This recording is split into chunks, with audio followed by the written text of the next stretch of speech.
ମୁଁ ପ୍ରଥମେ କହିବା ପାଇଁ ଚାହିଁବି କି ମୁଁ ସାର୍ଙ୍କର ଫ୍ୟାନ୍ ସମସ୍ତେ ଜାଣିଛନ୍ତି। ମୁଁ ଯେବେ ବି ମୁଁ ପ୍ରଚାର ପାଇଁ ଯାଇଛି କି ସାର୍ଙ୍କର ଯେଉଁ ସ୍ୱଚ୍ଛ ନିର୍ମଳ ଭାବମୂର୍ତ୍ତି, ସାର୍ଙ୍କର ଯେଉଁ ପର୍ସନାଲିଟି, ସେଇଟା ମୋତେ ସବୁବେଳେ ଇନ୍ସପାୟାର କରିଛି। ମୁଁ ସାର୍ଙ୍କର ଗୋଟେ ବହୁତ ବଡ଼ ଫ୍ୟାନ୍, ଯେବେଠୁ ଜାଣିଛି ସାର୍ଙ୍କୁ ସେବେଠୁ ହିଁ ତାଙ୍କର ଫ୍ୟାନ୍ ହେଇଛି।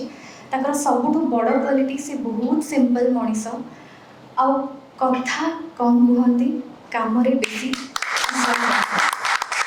ସେଇ ଗୁଣଟି ବହୁତ ବଡ଼ ଗୁଣ। ତା ଛଡ଼ା ସେ କାହା ବିରୁଦ୍ଧରେ କେବେ କୁହନ୍ତିନି। ଆଉ ସାର୍ଙ୍କର କାର୍ଯ୍ୟ ହିଁ ସବୁବେଳେ କଥା କହେ। ତ ସାର୍ଙ୍କର ଓଡ଼ିଶା ପାଇଁ ଯେଉଁ ଅବଦାନ ଅଛି ତାହା ଅତୁଳନୀୟ। ସାର୍ ହେଉଛନ୍ତି ଅପ୍ରତିଦ୍ୱନ୍ଦୀ, କେବଳ ମୋ ପାଇଁ ନୁହେଁ, ସାର୍ ସମସ୍ତଙ୍କ ପାଇଁ ଆଦର୍ଶ। ଆଉ ଏମିତି ଜଣେ ମଣିଷ ଯିଏ ଜଣେ ଶ୍ରେଷ୍ଠ ମଣିଷ, ଯିଏ ଏତେ ସ୍ୱଚ୍ଛ, ଏତେ